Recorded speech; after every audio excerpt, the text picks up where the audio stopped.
Early on, there was the kind of idea that, I'm in the trades and it's not the sexiest thing. But with kind of like the evolution of tech and the emergence of AI, home services has got a lot more appealing. I mean, the robots aren't coming for my guys' jobs anytime soon. Constructing your life is about much more than just building a bank account. Each week, join mindset coach Austin Linney as he interviews guests who are constructing their dream lives and impacting the world around them on a daily basis. If you're an entrepreneur or wanting to start a business, or you just want to hear motivating stories of how others have overcome the odds, you are in the right place. And now for your host, Austin Linney. Guys, welcome to Construct Your Life. We finally got him. We finally got him on here. Hey, look, guys. This is the most attractive owner of a plumbing and foundation company you've ever seen in your life. He models on the side. Mr. Hayden Slack, how are you doing? That. I'm doing good. How are you doing? I'm doing good, my man. Thanks for joining us. We just recently met at an event, and as we shift into this new year of the podcast, I want a lot more owners and operators of small businesses is what we're going to focus on. We want to talk about different concepts of the thing, but kind of give them a brief overview of kind of what you oversee and where you are and what you do, and then we'll kind of take it from there. Yeah, for sure. I run a foundation repair company and a plumbing company here in Texas. The foundation company it's called GL Hunt Foundation Repair. It's a family business. I took over about 9 years ago. We've grown pretty well, and along the way I started up a plumbing business and just focusing on great customer service and digital marketing and the right systems and people, and you can go pretty far. And I think what's interesting, right, is how old are you? 36. You're 36. When I was 20, in my 20s, even in my early 30s, I wanted all the things that had the sizzle. Yeah. And I don't know if it was a book or it was talking to enough people that were older than me that had been super successful. But, foundation repair, you're like, that sounds like a lot of labor. I know some people in the space, so I'm aware of it a little bit more than most. But it's not sexy. It's a lot of work. And a lot of that work is done in the early morning, because I know them too. Yeah. When you first came on board, do you ever find, this is what I'm talking to myself and I'm asking you the question, do you ever long for something more sexy, or do you understand how this is kind of like it's needed, and you've grown that over time? Yeah, I think early on there was the kind of idea that, I'm in the trades and it's not the sexiest thing. But with kind of like the evolution of tech and the emergence of AI, home services has got a lot more appealing.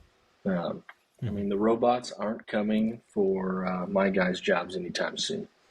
Mm-hmm. And so there's a lot of security in what we do because homeowners need it. And yeah, it may not be sexy, but you can make a great living and a lot of money doing it. And what do you think from your years in the business, especially in the foundation repair, what do you think are the biggest drivers of your company for the growth and success that you've seen, that you've implemented, that has helped your guys and kind of your company grow to the level that it has? Yeah. I get asked this a lot, and I don't believe in secret sauce. There's no magic bullet. If you ask my wife, I haven't taken a day off in 9 years. I don't necessarily think that's true, but she certainly believes that's the case. I'm like, honey, I'm home at 5:30 every day. You don't know how good you have it. But things that I know for sure that has given us an edge is we focus a ton on reviews. They have become like gold. I think we generated something like 1,400 Google reviews this year, which wow, We had For 1,400 that's when we started the crazy. year. Yeah. That is crazy. And and then off of that, is there a certain system that you're implementing, or are you just asking? Yeah, I believe our people ask, and I also believe there's some of them that don't. And I've never been good at really coaching behavior change. So it's like, look, if I can't get you to do it, I'll build a system that will do it on its own, and then I will dangle some incentives out there in front of you to get you to do it. So, the initial request is entirely automated through service time. And then just to get them to go ahead and ask on their own to seal the deal, we pay like $30 per review if they put our employee's name in it. Mm-hmm. And so throughout the week, I've got a petty cash drawer here in my office, and people are coming in and grabbing $30 at a time to go immediately pass out the money when they come in.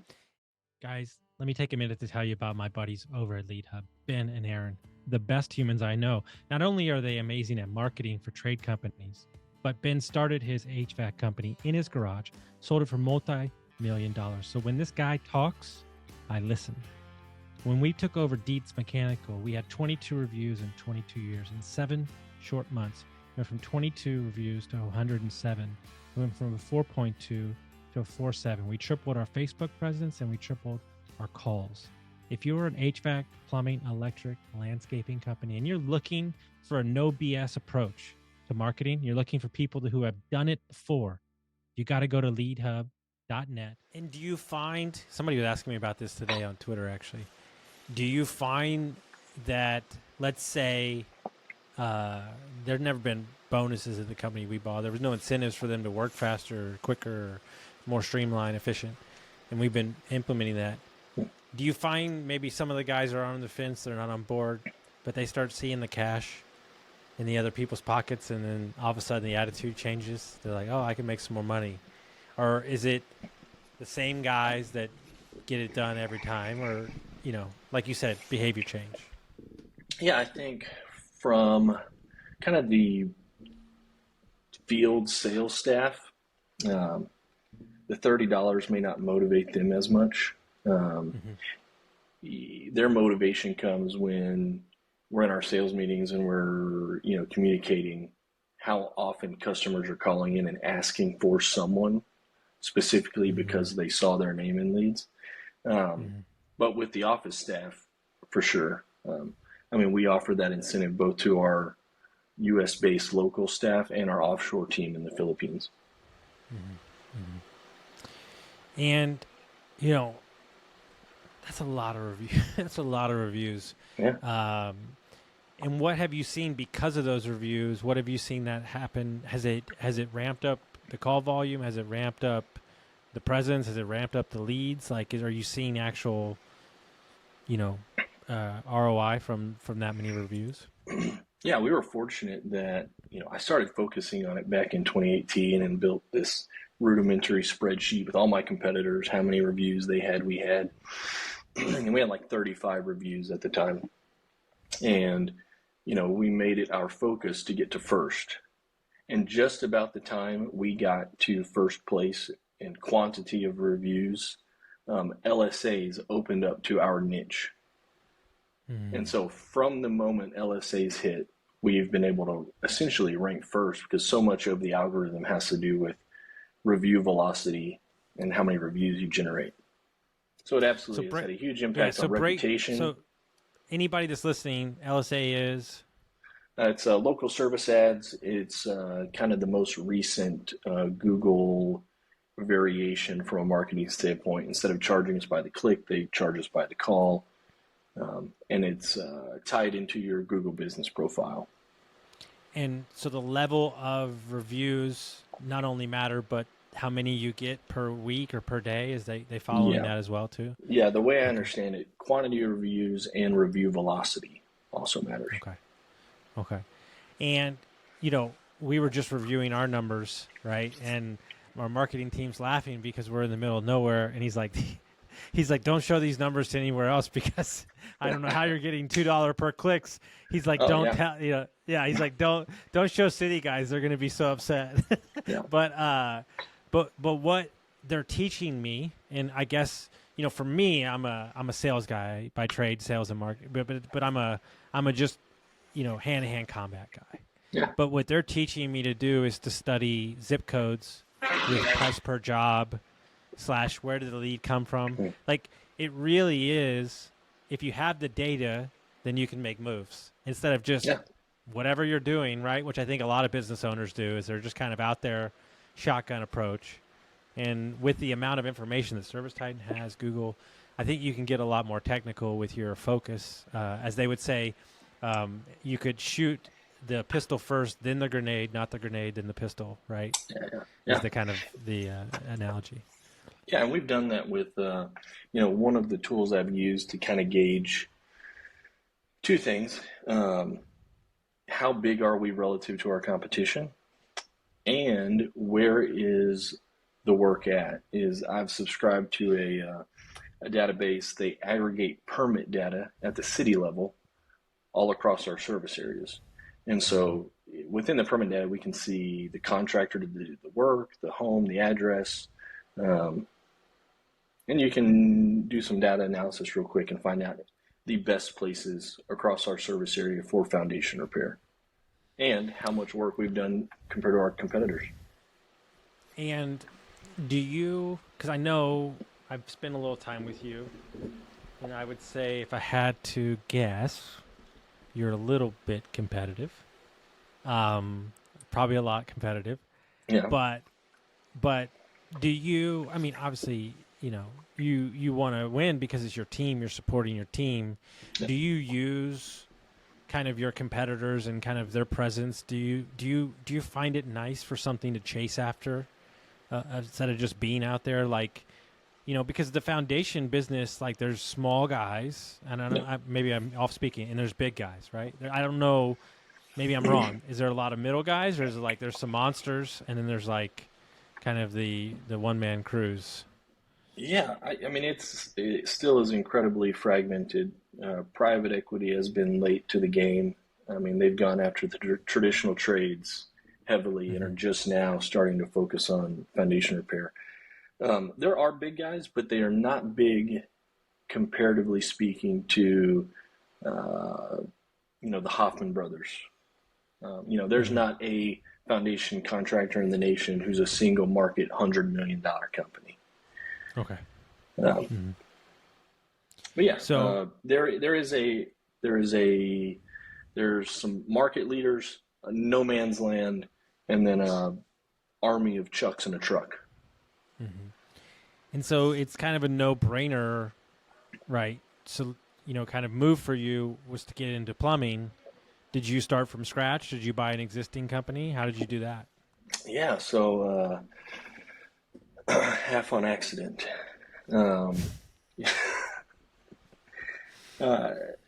Early on in this business, we've always had a relationship with the plumber because when we're done leveling a home, they've got to come in and test the fresh water and sewer. Mm-hmm. Well, as we grew, I heard the same complaints from our customers. These guys are price gouging us, which on this side of it, I don't believe anymore. They have terrible customer service. They can't see me for 3 weeks. And I was working with a local plumber, and we had our customers call in saying, hey, you said so-and-so was going to come out, but Jim Bob's Plumbing came out, and I'm confused. So I called this guy, and he had been giving or selling these opportunities because he couldn't handle them. And so, I cut him loose. He fired his apprentice that was doing the work, gave him my cell phone number, and then I got an angry phone call later that evening by some young kid. I get it. By the end of the call, I had convinced him, look, I did what I had to do. It was not personal. And if you know a master plumber, have him give me a call. So shortly after that, I've got a early 40s master plumber calling me. We meet at Starbucks for 45 minutes. I leave, and my mindset at the time was I need to have a plan and I will work the plan. There's no such thing as building the plane as we take off. And this was 6 years ago. Well, he called me 2 weeks later, the Monday after Thanksgiving. He goes, "Hey, I quit my job. When are we starting?" Well, I'm 30 at the time. He's early 40s with sole custody of 3 sons under the age of 5. And I don't know if it's enabling or codependency, but I was like, tomorrow, we are going to start tomorrow. And just winged it. And that first month, we sold like 40 grand off like 3 jobs because they're very large tickets. And after that, it was off to the races. You know what? I already knew that about you. I hadn't heard that story, but I knew who you were as a person, just spending some time with you. A lot of times I'm more accountable to others than I am myself. Yeah. Right. Yeah. And, obviously you want to have a plan, but you said, oh God, this guy needs to feed his family. Yeah. We're going to figure it out. And then, so what did you do the second month? Do you remember what you did the second month? The second month we rebranded because I started out as GL Hunt Plumbing. Okay. And bought a domain, paid way too much for something that I had no idea if it was even worth it. Went and bought servicesquad.com and got our first truck wrapped. It is not all a happy ending story. You can't figure out someone's personal life in 45 minutes. And so within 6 months, he's gone on to the next master plumber. But yeah, for those first 3 or 4 years, I was still primarily focused on the foundation repair company. And so the plumbing company was kind of a self-sustaining machine. It didn't take, you didn't have to do any marketing, and we were going to get the next opportunity. And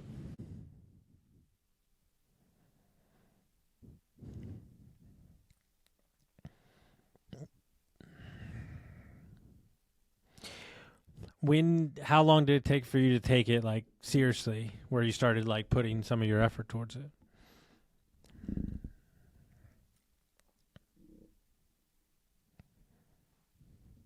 Yep.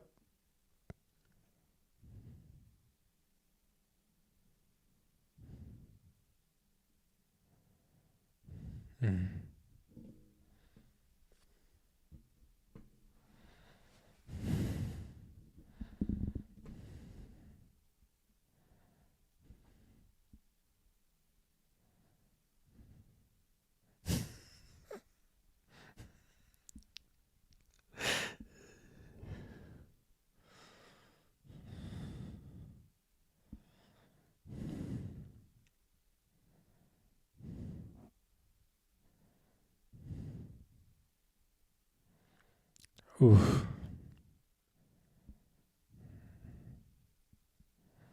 Oof. Yeah.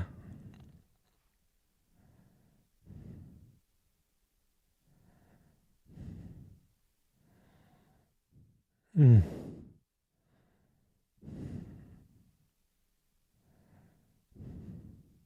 Mm-hmm. Mm-hmm.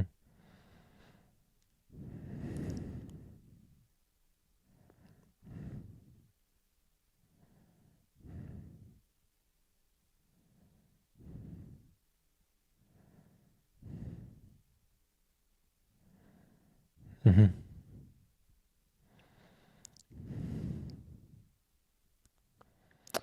How big is the plumbing? How many employees for the plumbing company now?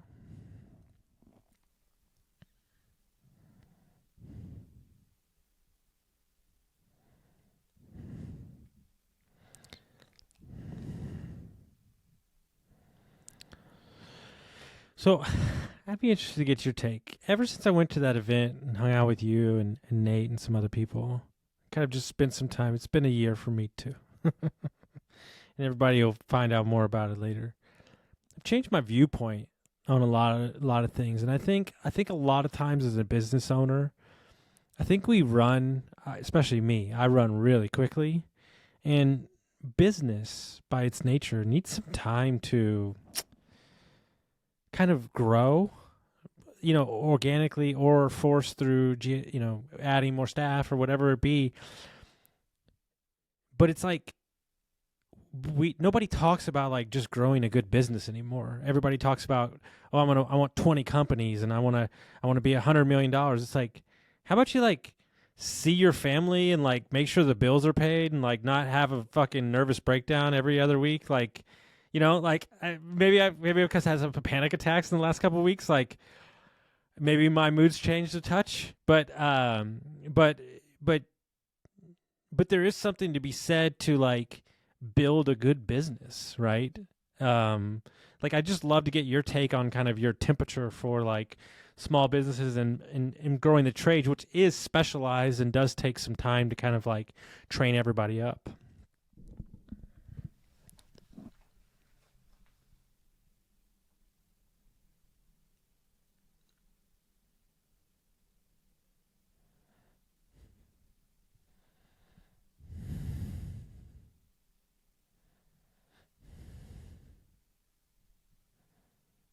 Mm.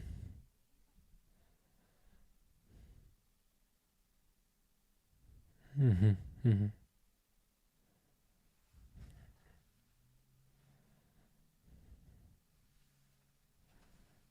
Mm-hmm.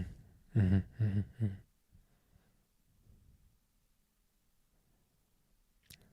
Yeah. Mm-hmm. Mm-hmm. Yeah.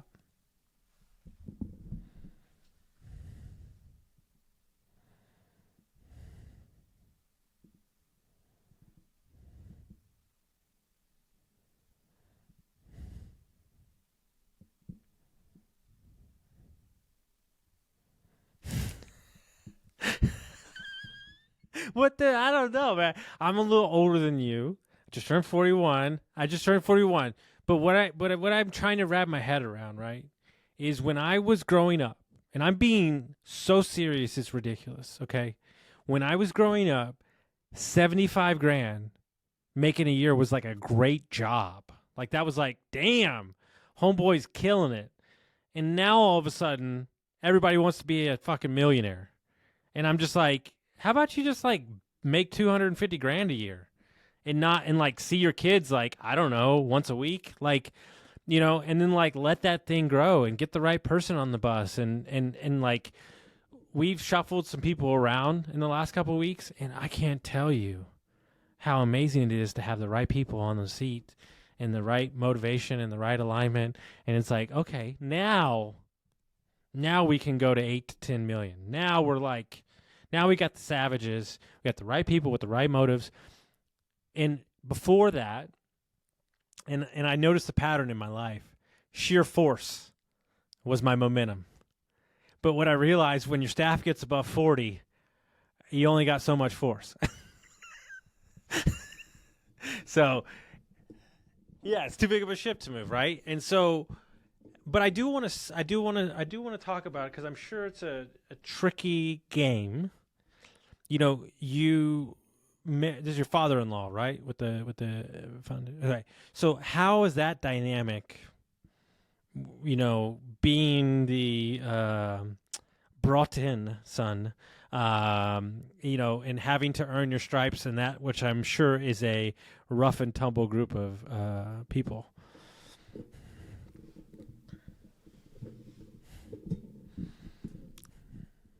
And if they will listen to this, you can share what you what you want.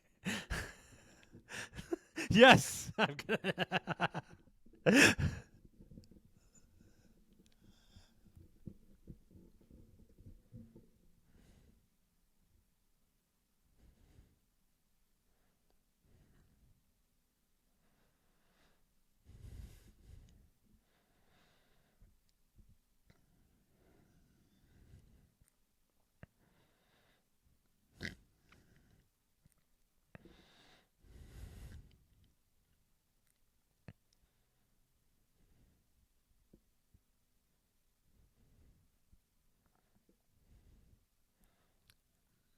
And that was it. That's what he said. He said, as long as I'm getting paid, you're good.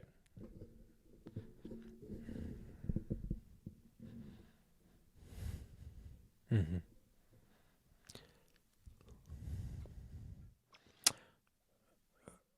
who does that make you become?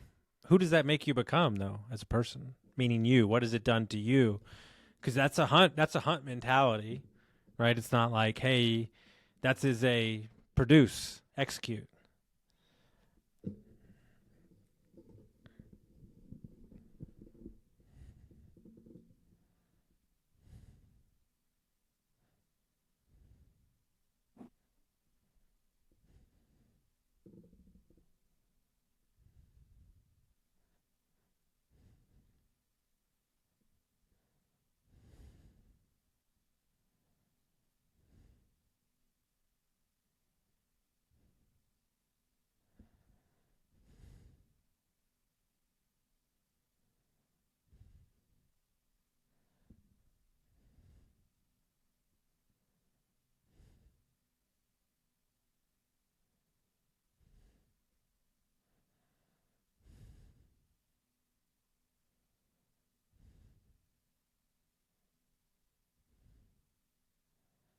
Mm-hmm.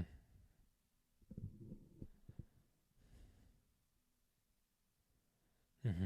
Mm-hmm. No, you can't.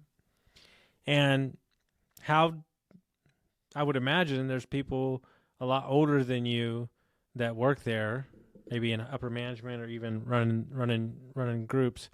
You know, how did you go about earning their respect, being a younger guy?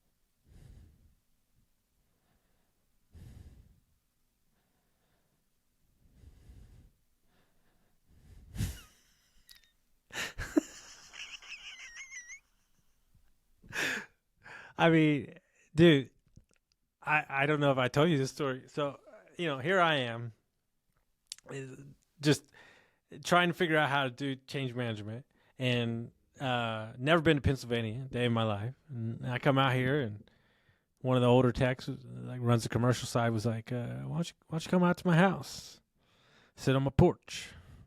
And it's like mid dead winter. It's like 10 degrees outside, snowing everywhere. He lives out in the mountains. He's like, get in the car. So we get in the car. We drive through the mountains. My phone goes no service. I'm like, this dude's kidnapping me, bro. Hour and a half. I text my fiance. I said, if you don't hear from me, I'm in this town. Come find me, you know. But what I realized is like he was sizing me up. And like the issue is, right, when you're the leader, you can't take a day off. Right? You gotta all the stuff that's happening back here, when you walk through the door, you need to keep it at the door. Because they'll know, and your mood dictates the mood of the group. And it's something I've had to learn the hard way, because if I'm not feeling it or I just can't come, you know, I just won't come in. I'm just being honest. I'm just being honest, and it's because you know, for whatever reason, we've dealt with a lot of different stuff, and I'll just tell my COO, like, hey, I'm gonna go pick up furnaces an hour and a half away. I'm gonna go put out signs. I'm gonna go talk to some clients, and I'm just gonna take that day to go further the company and not let my personal shit or what I'm dealing with affect you, because you still have a job to do, right? And it doesn't happen overnight, but it's like I find that a better use of my time than coming in with a bad attitude. And you know, because we're human. You got a family, and you're trying to grow a company, and you're growing two companies, and you know, you're dealing with this, and you're posting on social media. And so I really don't, like, I'll be honest with you, like the conversation at the conference was not like a jovial one. It wasn't like, hey, we're like, fucking killing it. And it was like, no, dude, this shit's hard. And that's what I left with was like being an owner and having a family. Like there's real responsibility there. And when you get to a size that you are, and it's a need, right? Are you doing foundations straight up? Or are you doing foundation repair? Or are you doing both?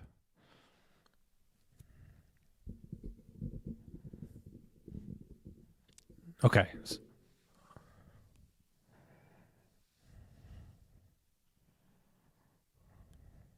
Okay. And Texas is a great market for that. Yeah, go ahead. Yeah, go ahead.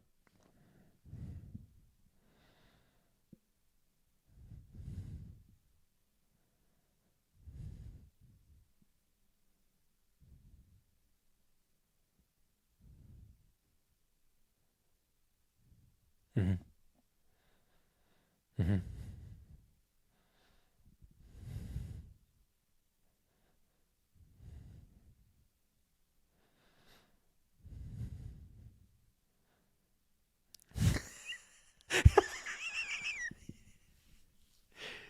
Yeah.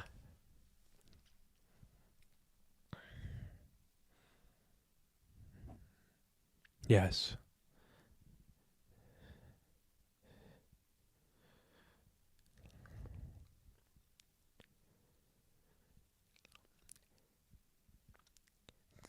Getting them excited about something that's not football, I'm talking about my guys, is what I get excited about. And I know that I can bring the energy, right? And so like I'm like, hey, like let's go, and like so you can kind of like start the churn, right?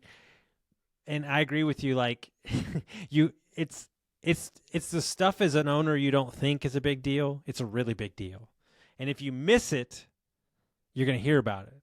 And it's not the stuff that you think. It's really not the stuff that you think. It's like, okay, like that is what you would think would matter. But I could see how celebrating for you and kind of because you're pushing forward that stopping and kind of I could see how that could be, it could be interesting for you to kind of like rip it together.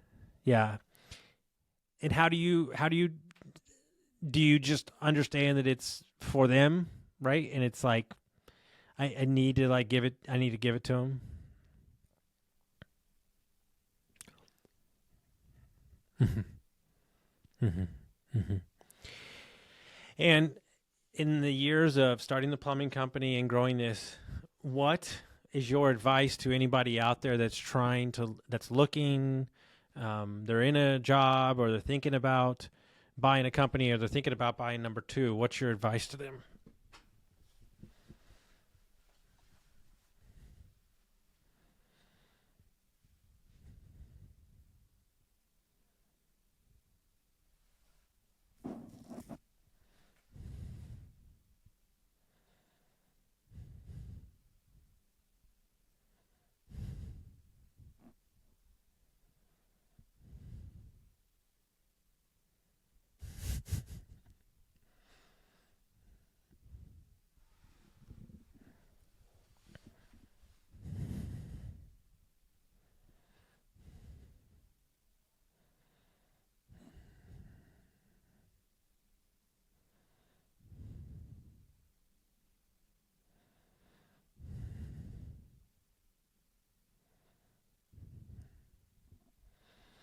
And what is something that you see on Twitter or out there in the space that frustrates you that nobody's talking about that needs to be highlighted more?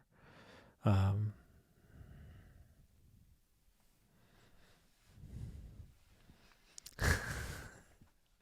well, let's just say something they're not talking about.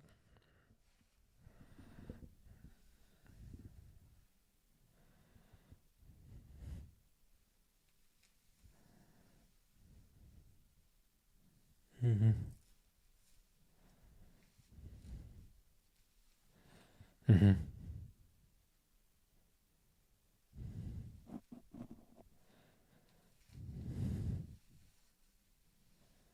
Hmm.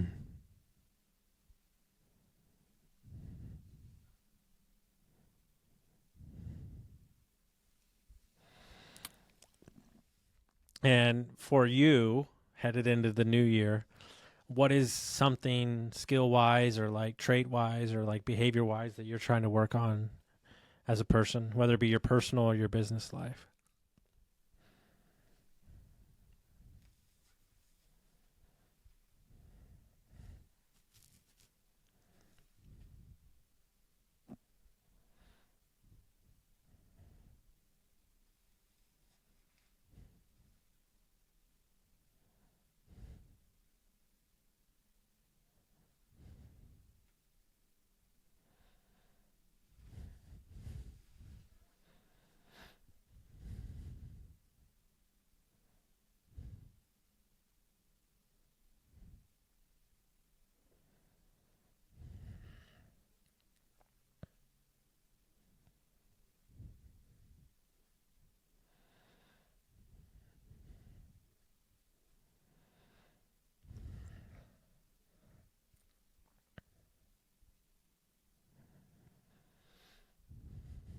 I agree. I completely agree.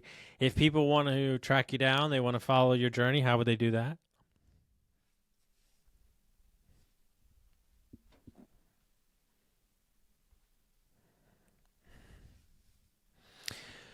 So, guys, Hayden is the real deal. This is a good man. He wears a great sweater vest, too. Don't let him fool you. He's a good dude. He's running a great business. He's a good person. These are the type of conversations, the real conversations we're going to bring to you this year about real operators running real businesses. I'm so excited that he came on. Reach out to him on Twitter, follow his journey. Send it to a friend, share it with somebody that'll get some value from it, and we'll see you next time.